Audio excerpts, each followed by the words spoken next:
प्रिय विद्यार्थियों, द्विवेदी को लेकर के इससे पूर्व जो व्याख्यान था वो एक तरीके से द्विवेदी का परिचय था या उससे द्विवेदी की पूर्व पीठिका आप कह सकते हो।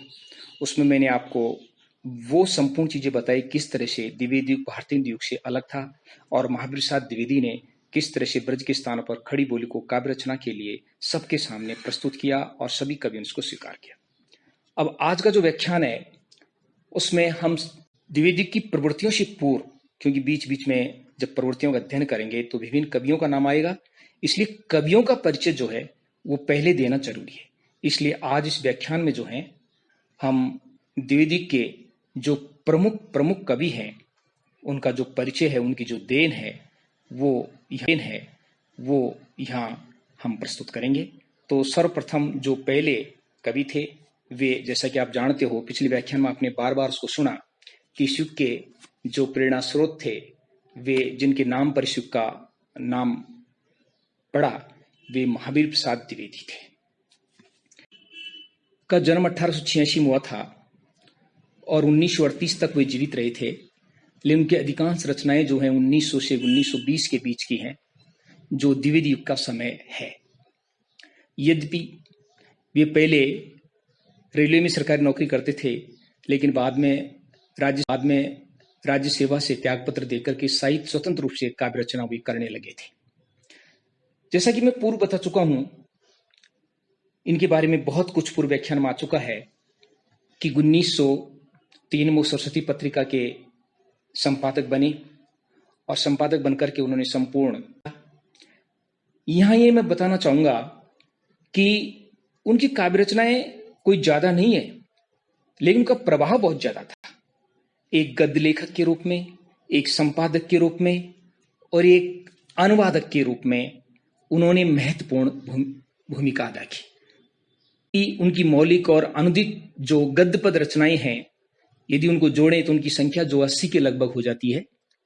लेकिन सबसे ज्यादा और महत्वपूर्ण काम जो उन्होंने किया वो ये था कि उन्होंने हिंदी भाषा का परिमार्जन और परिष्कार किया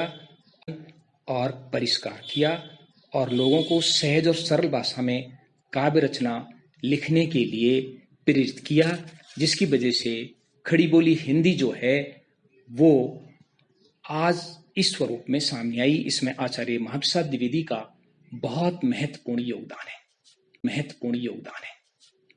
तत्पश्चात इस युग के जो दूसरे महत्वपूर्ण कवि हैं अयोध्या सिंह उपाध्याय। ये अयोध्या सिंह उपाध्याय BA पार्ट 3 में राजस्थान विश्वविद्यालय द्वारा जो निर्धारित पुस्तक है, आपके कोर्स की काव्य की जो पुस्तक है, उसमें भी द्विवेदी के 2 कवि जो हैं वो आपके पाठ्यक्रम में हैं। एक तो अयोध्या सिंह उपाध्याय और दूसरे हैं मैथिली शरण गुप्त। दोनों ही जो कवि हैं वो द्विवेदी के हैं और दोनों आपकी जो काव्य पुस्तक जो आपके पाठ्यक्रम निर्धारित है उसमें सम्मिलित है। तो अयोध्या सिंह इस युग के एक बहुत महत्वपूर्ण कवि थे। इन्होंने हिंदी का पहला महाकाव्य प्रिय प्रवास राधा 1914 में लिखा।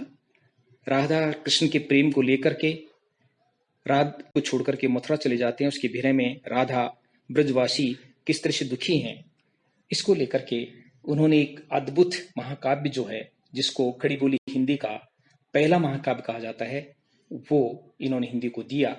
इसके अलावा वैदेही वनवास भी इनकी एक बहुत महत्वपूर्ण रचना है, जो सीता के वनवास को लेकर के लिखी गई है। ये भी अयोध्या सिंह उपाध्याय की एक रचना है।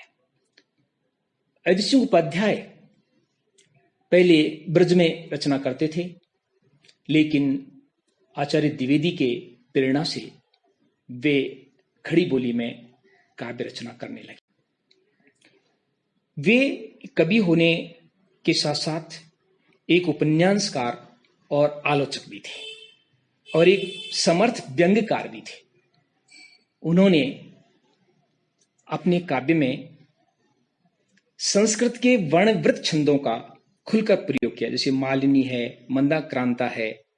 आप जब पाठ्यक्रम में की जो निर्धारित पुस्तक है उसको आगे अपन जब अध्ययन करेंगे, उसमें प्रिय प्रवास के जो अंश हैं उसमें अपन देखेंगे कि इन्होंने संस्कृत के जो वर्णवृत्त छंद हैं, जिनको मालिनी, मंदाक्रांता, इनका बहुत सुंदर प्रयोग इन्होंने अपने प्रिय प्रवास महाकाव्य में किया है।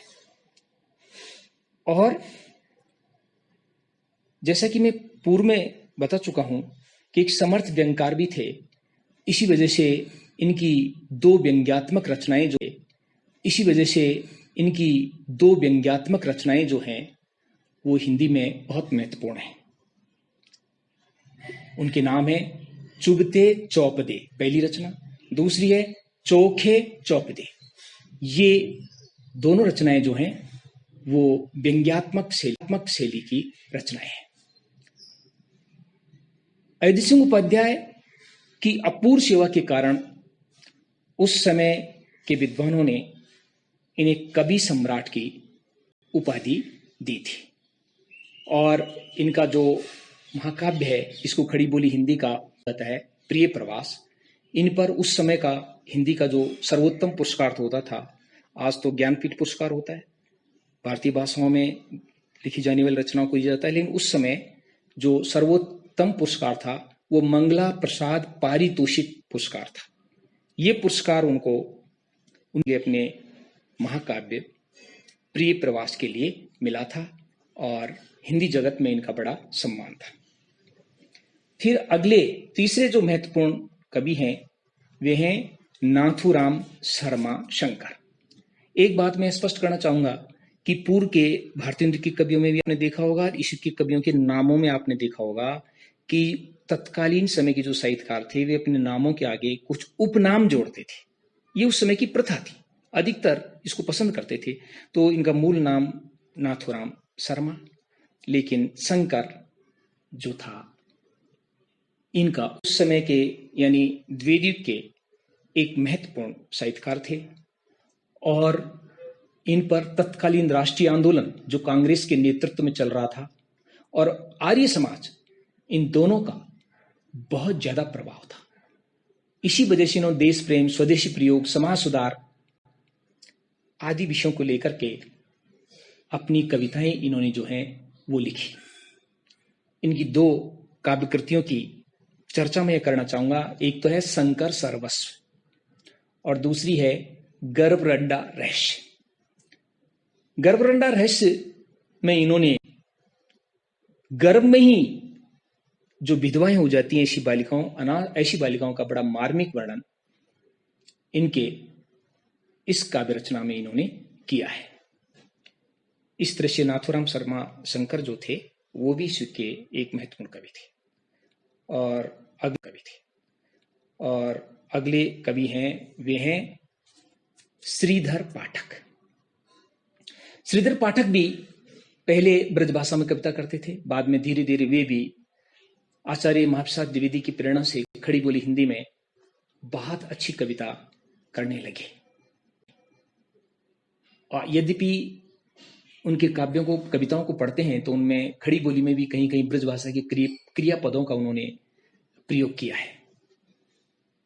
और इनको जो सर्वाधिक सफलता मिली श्रीधर पाठक को काव्य रचना के क्षेत्र में प्रकृति चित्रण में प्राप्त हुई, क्योंकि ये भी साहित्य क्षेत्र में आने से पूर्व सरकारी नौकरी करते थे और कश्मीर, नैनीताल वगैरह इनको आना जाना पड़ता था, इसलिए प्रकृति का इनकी कविताओं पर जबरदस्त प्रभाव है। तो द्विवेदी के कवियों में देखा जाए तो सबसे अधिक प्रकृति वर्णन जो है वो परिमाण की दृष्टि से ही नहीं अपितु गुण की दृष्टि से भी इन्होंने किया। और इन्होंने रूढ़ी का त्याग करके प्रकृति का स्वतंत्र रूप में मनोहारी चित्रण जो है वो इन्होंने किया। इसके श्रीधर पाठक जी जो थे वे कुशल अनुवादक भी थे। अनुवादक तो इस युग के अधिकतर कवि थे, वो साहित्य रचना के साथ साथ अन्य भाषाओं में रचित काव्य रचनाओं का अनुवाद भी करते थे। तो इन्होंने भी जो है कालिदास कृत ऋतुसंहार, कालिदास ने ऋतुसंहारी काव्य लिखा है, उसका अनुवाद किया और अंग्रेज साहित्यकार गोल्ड स्मिथ कृत हर्मिट का भी इन्होंने दी ट्रेवलर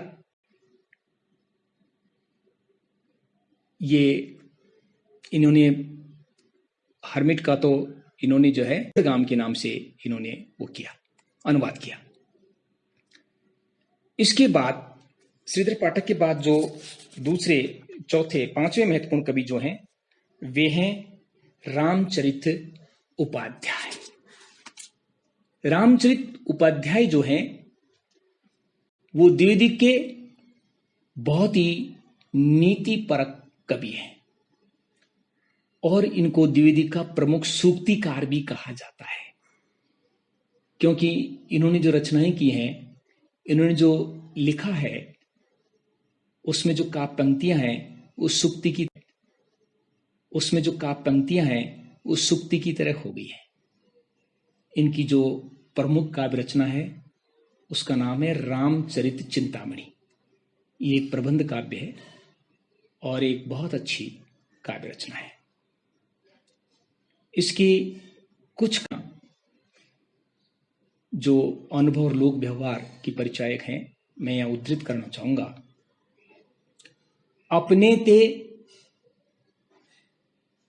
अपने ते जो क्षुद्र अति तीप करियउन क्रोध क्यों भांति सोहत नहीं केहि ससक। इसके बाद अन्य कवियों का मैं नामोल्लेख करना चाहूंगा, वो ये हैं राय देवी प्रसाद पूर्ण, गया प्रसाद शुक्ल सने। अब एक महत्वपूर्ण कवि जिसको मैंने पीछे इसका नाम ले रहा हूं, ये पहले आना चाहिए था, वे थे मैथिली शरण गुप्त। मैथिली शरण गुप्त महावीर साहब द्विवेदी के बाद और अयोध्या सिंह उपाध्याय के बाद और सबसे महत्वपूर्ण प्रभाव जिसका हिंदी में जाता है वो थे मैथिली शरण गुप्त। इनका जन्म चिरगांव झांसी में हुआ था, कवि थे और सर्वाधिक मात्रा में इन्होंने जो है वो काव्य लिखा। मैथिली शरण गुप्त राम भक्त थे, इसी वजह से इन्होंने बहुत सारी रचनाएं जो हैं वो राम के इति व्रत को लेकर के लिखी, जैसे साकेत। और इसके अतिरिक्त इन्होंने महाभारत की कथा को लेकर के भी जयद्रथ वध लिखा। भगवान गौतम बुद्ध के जीवन को लेकर के इन्होंने यशोधरा लिखा। इसके अतिरिक्त विविध विषयों पर मैथिली शरण गुप्त ने आप लेखनी चलाई। इनका जो खंड काव्य है जयद्रथ वध, जैसा कि मैं पूर्व में बता चुका हूं, उसने ब्रज भाषा के मोह को तोड़ा। वो इतना ज्यादा प्रसिद्ध हुआ कि कहते हैं कि जयद्रथ वध को पढ़ने के लिए लोगों ने हिंदी सीखी। मैथिली शरण गुप्त का यह मानना था कि काव्य का उद्देश्य मनोरंजन नहीं होता है, अपितु उसका उद्देश्य जो है उसमें एक संदेश होता है, एक महान संदेश उसमें होना चाहिए। इनके जो एक अन्य महत्वपूर्ण रचना है जो प्रबंध काव्य भारत भारती, वह तो पूरी तरह से उसमें राष्ट्रीयता जो है वो भरी हुई है और भारत के जो प्राचीन गौरव है उसका इसमें गुणगान है। इसी तरह से अन्य काव्य कृतियां हैं, द्वापर, जय भारत, विष्णुप्रिया आदि। मैथिली शरण गुप्त का यदि हम अध्ययन करते हैं तो ये निकलता है कि मैथिली शरण गुप्त परंपरा और युग धर्म के एक सामंजस्य स्थापित करने वाले कवि थे और ये परंपरा युग धर्म दोनों का इन्होंने ख्याल रखा और दोनों का इन्होंने जो है वो ख्याल रख करके रचनाएं की। इन्होंने 19 खंड काव्य जो हैं वो लिखे। इसके बाद इस युग के जो अन्य कवि हैं जिनको कम महत्वपूर्ण गौण कवि कह सकते हैं वो हैं राम नरेश त्रिपाठी, बाल मुकुंद गुप्त, लाला भगवान दीन, एक अली मीर इनकी उपाधि थी।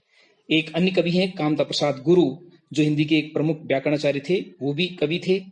अन्य कवि हैं गिरधर शर्मा नवरत्न और अगले कवि हैं रूप नारायण पांडे।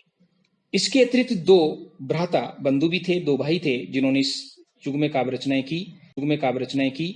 उनके नाम है लोचन प्रसाद पांडे और मुकुटधर पांडे, जिसमें से जो मुकुटधर पांडे थे वो श्रीधर पाठक की तरह इस युग के प्रमुख प्रकृति के कवि थे। उन्होंने बहुत अच्छे प्रकृति का चित्रण किया है।